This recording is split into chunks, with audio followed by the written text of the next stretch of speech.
할렐루야. 긴 추석 연휴 잘 보내고 계십니까? 오늘로써 총 6일의 연휴 중에서 5일이 지나게 되는데요.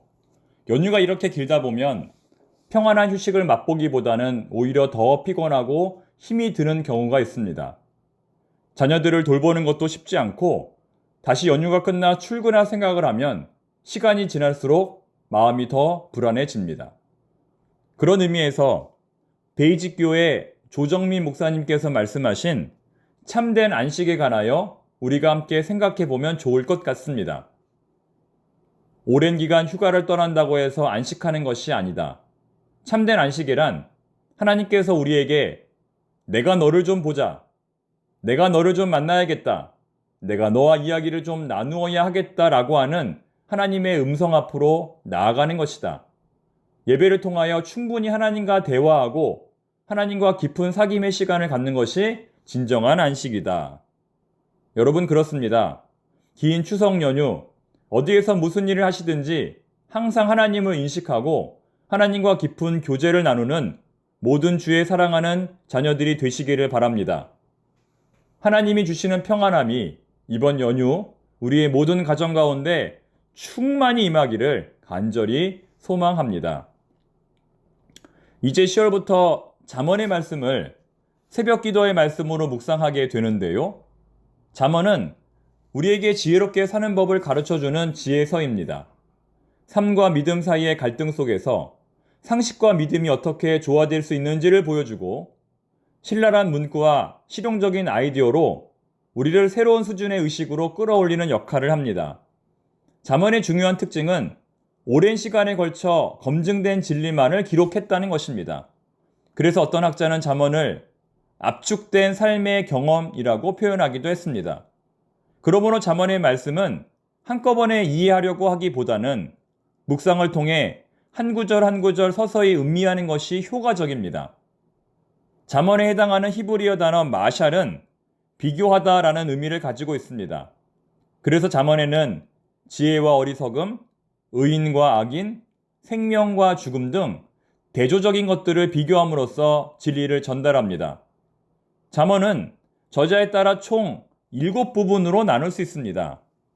제일 첫 번째 부분은 1장부터 9장까지로 솔로몬의 잠언입니다.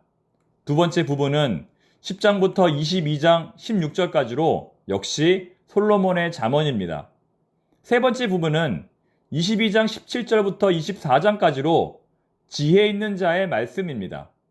네 번째 부분은 25장부터 29장까지로 솔로몬이 쓴 것이지만 히스기야의 신하들이 편집한 것으로 알려져 있습니다. 다섯 번째 부분인 잠언 30장은 아굴의 잠언이고 여섯 번째 부분인 잠언 31장은 르무엘 왕의 말씀입니다. 그리고 마지막 일곱 번째 부분은 잠언 31장 10절부터 31절까지의 말씀으로 현숙한 여인이 주인공으로 등장합니다. 즉, 잠언의 피날레를 장식하는 이 여인은 지혜가 의인화된 것인데 그녀는 지혜의 원리에 따라 참된 아름다움이 무엇인지를 우리에게 교훈합니다. 오늘의 본문 1장 2절부터 7절까지는 잠언의 목적이 7가지로 기록되어 있습니다. 지혜와 훈계를 알게 하며 명철의 말씀을 깨닫게 하며 정의와 정직을 행하도록 훈계를 주며 어리석은 자를 슬기롭게 하며 젊은이들에게 지식과 분별력을 갖게 하며 지혜 있는 자에게는 학식과 명철과 지략을 더한다고 말씀합니다. 또한 여호와를 경외하는 것이 지식의 근본이라는 7절의 말씀은 잠언 전체의 핵심 구절로 참된 지혜는 온 우주와 만물을 창조하신 여호와 하나님으로부터 얻을 수 있다고 하는 교훈을 우리에게 주고 있습니다. 저는 개인적으로 잠언하면 생각나는 추억이 하나 있습니다. 고등학교 1학년 때였는데 함께 공부하는 친구 중에 목사님 아들이면서 아주 믿음이 좋은 친구 한 명이 저에게 성경을 읽으면서 공부하면 더 성적을 올릴 수 있다고 하여 그때 잠언을 읽었던 기억이 있습니다. 그리고 그 감동으로 다니엘서와 욥기도 함께 읽었습니다. 다니엘서를 읽을 때는 다니엘과 함께 믿음의 여행을 떠났고 욥기를 읽을 때는 욥과 함께 고난의 삶을 경험했습니다. 아마 여러분들에게도 이런 추억은 하나쯤 있으시리라 생각합니다. 이 정도로 잠언은 우리에게 친숙하고 유익한 책입니다.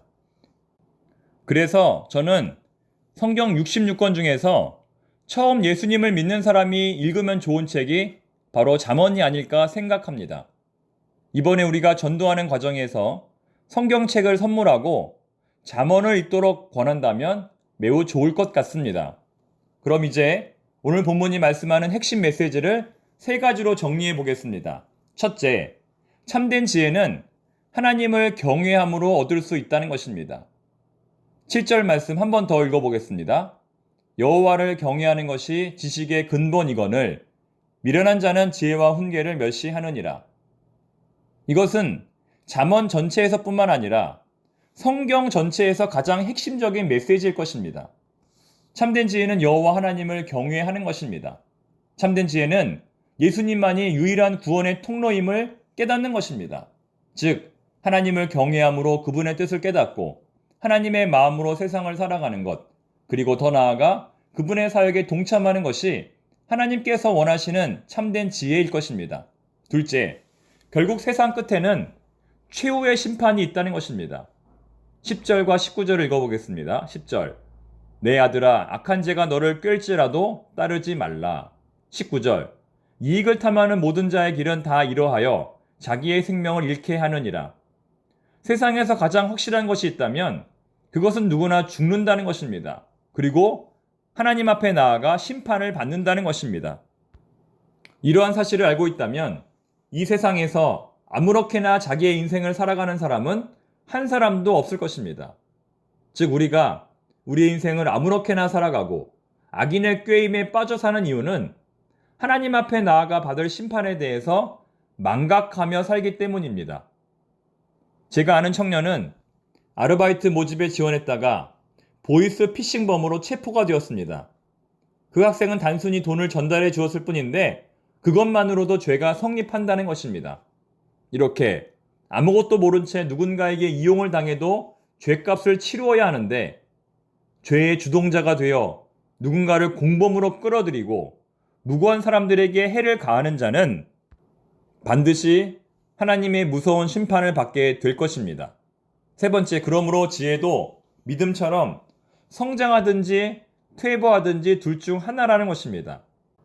가만히 제자리에 머무를 수 없다는 것입니다. 여러분은 어떠십니까? 지금 지혜가 자라나고 있습니까? 아니면 퇴보하고 있습니까? 오늘의 본문 5절 말씀은 지혜로운 자는 하나님의 말씀을 경청함으로 더 지혜로운 자가 되고, 오늘의 본문 7절 말씀은 어리석은 자는 하나님의 말씀을 무시함으로 더 어리석은 자가 될 것이라고 말씀합니다. 5절, 지혜 있는 자는 듣고 학식에 더할 것이요 명철한 자는 지략을 얻을 것이라. 7절, 여호와를 경외하는 것이 지식의 근본이거늘 미련한 자는 지혜와 훈계를 멸시하느니라. 결국 성장하고 자라나는 자에게 지혜가 임한다는 것입니다. 다시 말해 지혜를 얻기 위해 노력하는 자가 지혜를 얻을 수 있다는 것입니다. 운전면허 필기시험에 949번 낙방하고 950번 만에 통과한 할머니가 있습니다.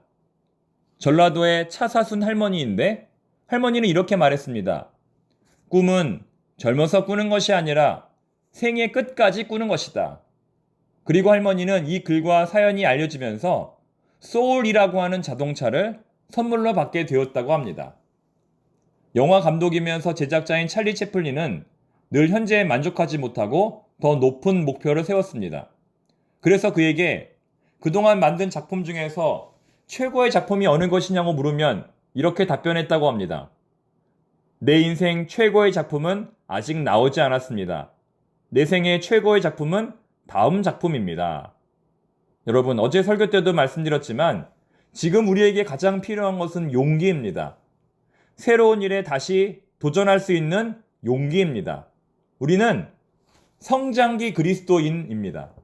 우리의 성장은 하나님 나라 갈 때까지, 아니 하나님 나라 가서도 계속 될 것입니다. 주 안에서 끊임없이 자라나고 성장하는 우리 모두가 되기를 바랍니다. 기도하겠습니다. 하나님 아버지, 새로운 10월 한 달을 허락하심에 감사를 드립니다. 늘 맞이하는 똑같은 시간이 아닌 새로운 일에 도전하는 10월 한 달이 되게 하여 주시옵소서. 한 해의 열매를 거둘 수 있기를 원합니다. 삶의 열매, 전도의 열매, 복음의 열매 많이 맺을 수 있도록 은혜를 베풀어 주시옵소서. 예수님의 이름으로 기도드립니다. 아멘.